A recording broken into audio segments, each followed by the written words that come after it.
Assalamualaikum warahmatullahi wabarakatuh. Nama saya Zulkifli, NIM 1931042075, kelas PJKR G19.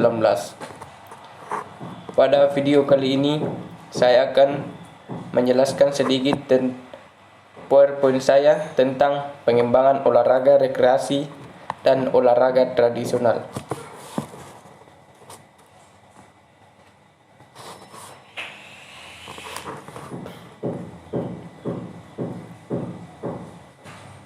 Pengertian pendidikan jasmani. Pendidikan jasmani merupakan suatu proses seseorang sebagai individu maupun anggota masyarakat yang dilakukan secara sadar dan sistematik.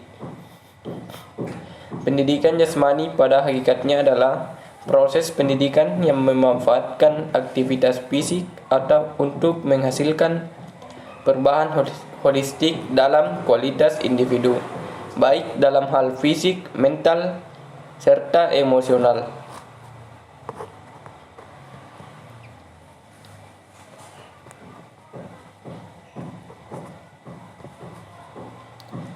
Pendidikan rekreasi olahraga. Rekreasi dari bahasa Latin recreare, yang secara harfiah berarti membuat ulang, adalah kegiatan yang dilakukan untuk penyegaran kembali jasmani dan rohani seseorang.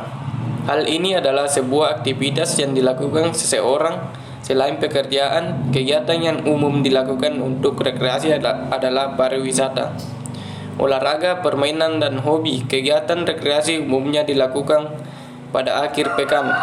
Secara umum, rekreasi dapat dibedakan dalam dua golongan besar, yaitu rekreasi pada tempat tertutup, indoor recreation, dan rekreasi di alam terbuka, outdoor recreation.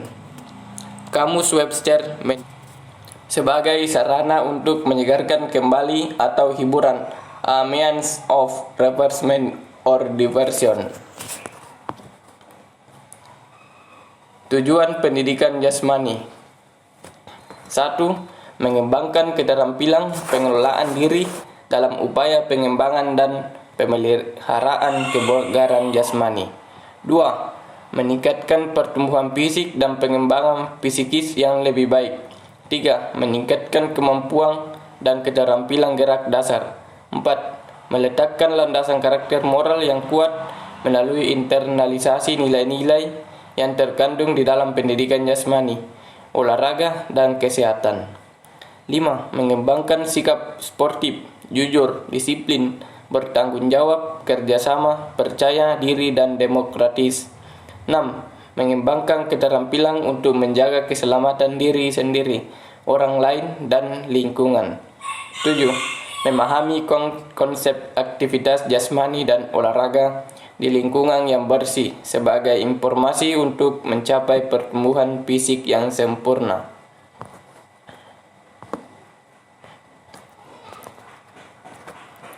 Pendidikan rekreasi olahraga. Tujuan rekreasi olahraga adalah yaitu 1. Pengisi waktu luang. 2. Pelepas lelah, kebosanan, dan kepenatan. 3. Sebagai imbangan subsisten activity, kegiatan pengganti pelengkap, contoh pendidikan dan pekerjaan atau bekerja. 4. Sebagai pemenuh fungsi sosial. Fungsi sosial ini dilakukan untuk kegiatan berkelompok serta rekreasi aktif. 5. Untuk memperoleh kesegaran jasmani dengan olahraga yang menyenangkan. 6. Memperoleh kesenangan dengan cara berolahraga. 7.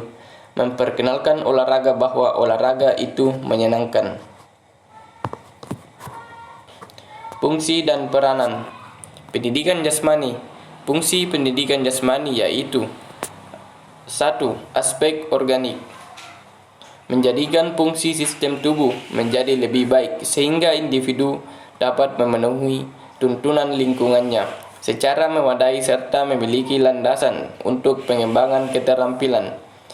Fungsi kedua yaitu aspek neuromuskuler: meningkatkan keharmonisan antara fungsi saraf dan otot.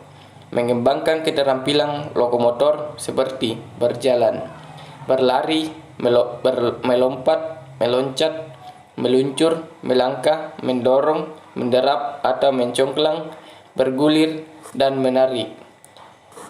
Fungsi yang ketiga, aspek perseptual, mengembangkan kemampuan menerima dan mengembangkan. Fungsi yang keempat, aspek kognitif, mengembangkan kemampuan menggali, menemukan sesuatu, memahami, memperoleh pengetahuan dan membuat keputusan. Meningkatkan pengetahuan peraturan permainan, keselamatan, dan etika. Fungsi kelima, aspek sosial, menyesuaikan diri dengan orang lain dan lingkungan di mana berada, mengembangkan kemampuan membuat pertimbangan dan keputusan dalam situasi kelompok. Fungsi keenam yaitu aspek emosional, mengembangkan respon yang sehat terhadap aktivitas jasmani, mengembangkan reaksi yang positif sebagai penonton. Pendidikan rekreasi olahraga menurut Krimpendor 1994. Kegiatan rekreasi merupakan salah satu kegiatan yang dibutuhkan oleh setiap manusia. Kegiatan tersebut ada yang diawali dengan mengadakan perjalanan ke suatu tempat. Secara psikologi, banyak orang di lapangan yang merasa jenuh dengan adanya beberapa kesibukan dan masalah, sehingga mereka membutuhkan istirahat dari bekerja, tidur dengan nyaman, bersantai sehabis latihan, keseimbangan antara pengeluaran dan pendapatan, mempunyai teman pekerja yang baik, kebutuhan untuk hidup bebas dan merasa aman dan dari resiko buruk. Secara lebih spesifik, peranan rekreasi dalam kehidupan sosial dapat diklasifikasikan sebagai berikut, yaitu yang pertama, mengembangkan rasa menghargai dan mencintai lingkungan, serta melestarikannya. Yang kedua, mengembangkan pengertian dan kemampuan serta pemahaman akan pentingnya menjaga keseimbangan lingkungan. Yang ketiga, mengunggah kesadaran manusia akan pentingnya membina hubungan timbal balik antara manusia dan lingkungannya. Keempat, membantu mengembangkan secara positif tingkah laku serta hubungan sosial kepada individu. Kelima, membantu mengembangkan ilmu pengetahuan tentang praktek lingkungan yang sehat. Sasaran rekreasi olahraga. Sasaran rekreasi olahraga yaitu semua kalangan masyarakat.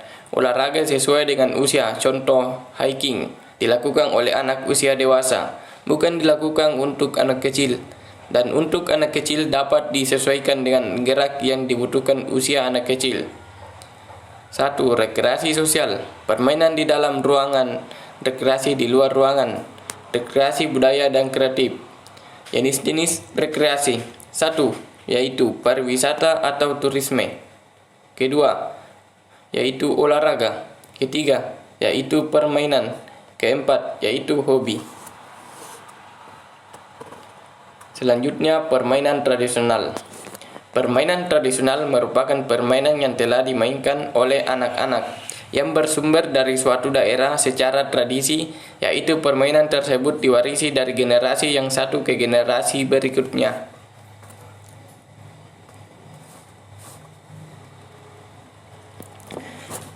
Macam-macam permainan tradisional yang ada di sekolah dasar. Yang pertama, permainan sepur-sepuran atau kereta api masuk terowongan.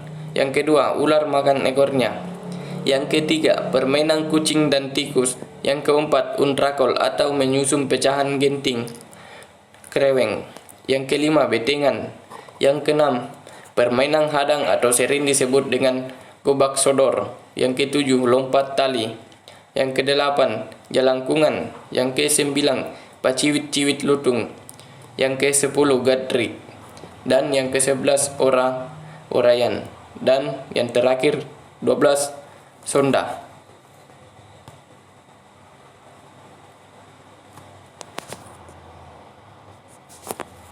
Ya, cukup sampai di sini yang bisa saya jelaskan. Kurang dan lebihnya mohon dimaafkan.